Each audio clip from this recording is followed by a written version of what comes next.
everyone, welcome back to another video. I've changed my top specifically for this video and I'm quite cold, so I'm going to try and film this kind of quickly because it is chilly in this top, but the top matches the theme, kind of.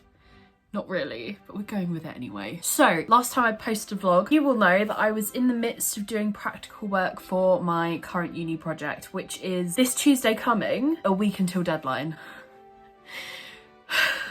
In that vlog, as I was working, I was watching Pride and Prejudice. So I thought what would be fun is to review from a designer's perspective, up-and-coming designer's perspective, how different reincarnations of Pride and Prejudice costumes match to what the fashion was at the time. Plain and simply, it's a costume review of Pride and Prejudice, different reincarnations of Pride and Prejudice. So here we go. Pride and Prejudice, book by Jane Austen and then converted into many different reincarnations of films, TV series. And yes, before we carry on, I will be reviewing Pride and Prejudice and zombies. Pride and Prejudice is set during the Regency era, which ranges from about 1810 to about 1830. And Regency style, particularly for women, was dresses that had an empire waistline. An empire waistline is a waistline that is very, very high up, pretty much have the bust on a woman's garment, and then it's just skirt from then onwards. I'm going to type in the 6-hour TV version of Pride and Prejudice. That is the version with Colin Firth, Jennifer Earle,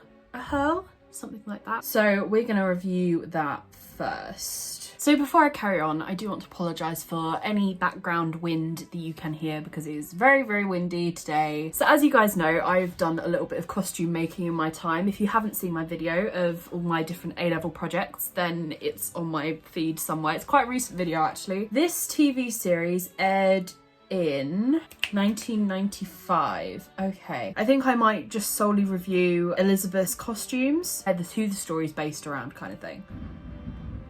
That wind is ridiculous. So the Bennets, the Bennet family, are not the richest of families, but still kind of, I don't know, of the time, maybe like middle class. This dress is very, very pretty. I do quite like the trim that it's got around the waistline. I don't think there are many scenes where you don't see both Jane and Elizabeth without their cross necklaces. I like the neckline.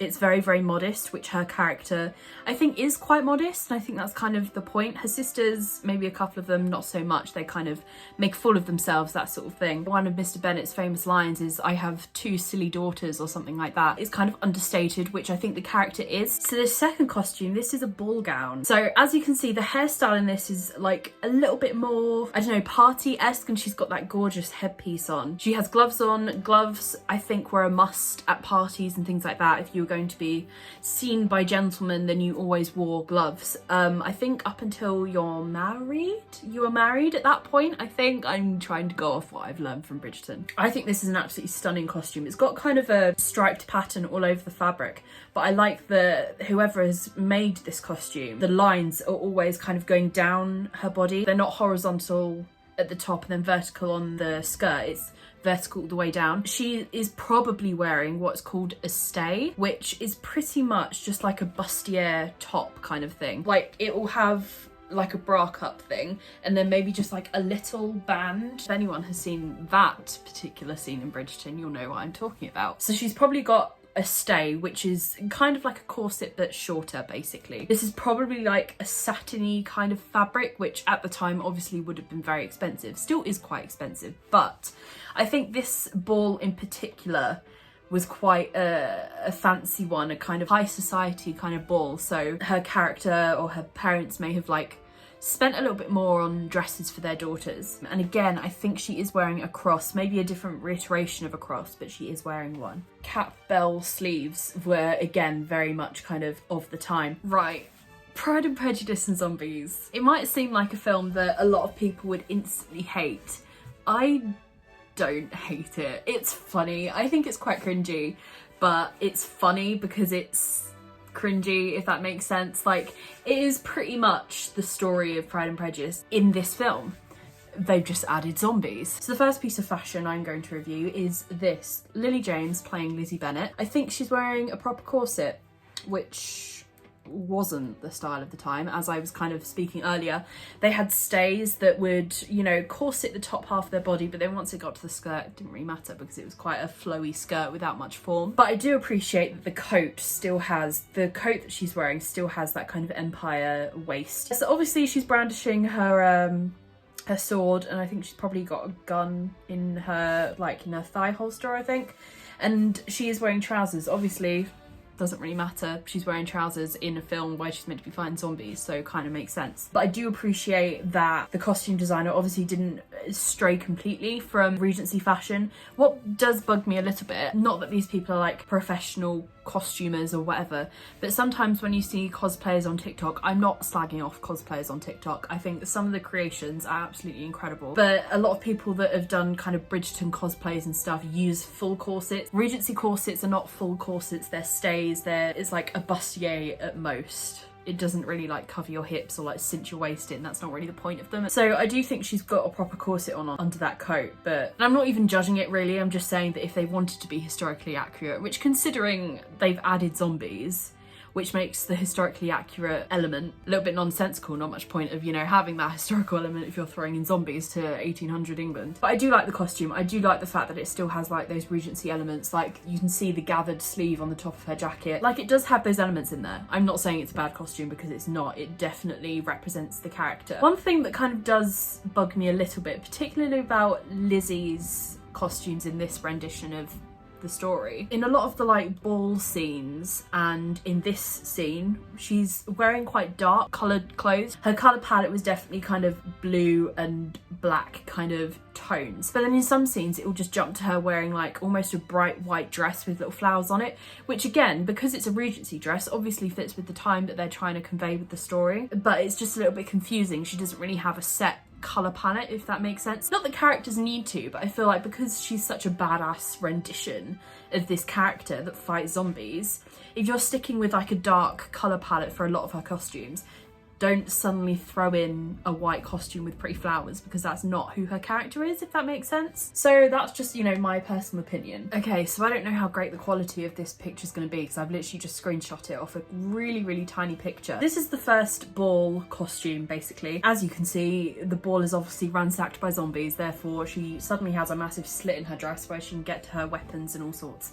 But as you can see, it's very kind of dark blue. She still has her gloves. That's obviously particularly historically accurate. And this time it's a proper Regency dress. But yeah, obviously just the added, you know, slit in the side of it with knives and guns and swords and all sorts. But this costume is very beautiful. Like there's a lot of different features and stuff, and particularly on the bodice where she's got quite a lot of beading and things going on. It's really very beautiful. I don't think it necessarily represents the kind of, I don't know, status that the Bennet family had in the story like the 6-part series does, because I think that's a little bit more accurate as to their status, that kind of thing. Whereas this is like definitely a much more glamorous costume. It still obviously has that Regency cut, which obviously just adds to the whole thing. It puts you into that time frame of 1800s, very early 1800s costumes. That's kind of what I mean by her colour palette. And in that last photo, she's got a blue coat. Here is what I mean. We've had a leap from kind of a very dark blue colour palette to this very sort of light white fresh colour palette. I just think it's quite a juxtaposition in comparison to what they've put her in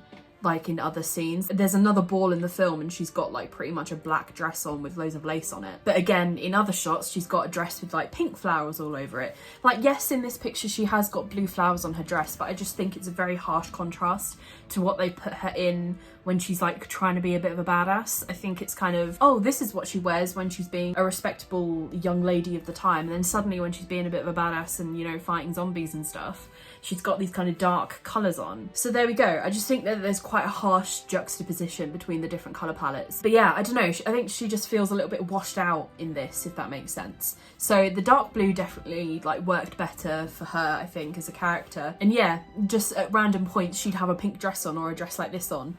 Obviously still very Regency, and it's got like what's that, the gathering on the sleeves that makes it kind of a bit puffier. That's just my thoughts on that. So that is my little review of Pride and Prejudice costumes. I hope you've enjoyed this video. I've kind of enjoyed looking through this from a designer's perspective, and discussing, you know, my thoughts on these different costumes and stuff. If there's any other films or like different styles of clothing or different historical eras of clothing from like a musical or TV show, whatever, put it in the comments down below and I might make a series out of this. Let me know, because I think it's like a nice video for me to be able to make. This is the costume, this is what I think of it in comparison to what the historical accuracy is and what the kind of story is, that sort of thing. I do really enjoy doing that kind of thing, so it's a very fun video for me to make, and I think there's a lot of options out there for like different films if you want me to review them. So there we go. I hope you've enjoyed this video. I will see you on Wednesday. I should see you on Wednesday. I'll try and vlog over the weekend. I've not vlogged because I've been so busy with uni and stuff, but I will have a video for you for Wednesday. It may again be like a 3-minute video like that other vlog was, but I think, you know, short and sweet,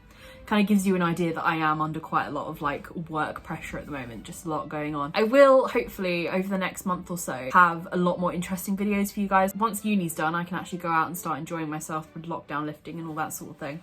So I've got quite a few things, interesting things, fun things coming up in the next, you know, over the summer and stuff. So I should definitely have a little bit more interesting video content for you guys. Vlog content especially, because I feel like I've just lacked, but that's because I've been like very under pressure with uni work and stuff like that. As I said, I hope you guys have enjoyed this video. I should see you on Wednesday. Please like and subscribe if you're not subscribed already. And thank you so much for watching. Bye guys.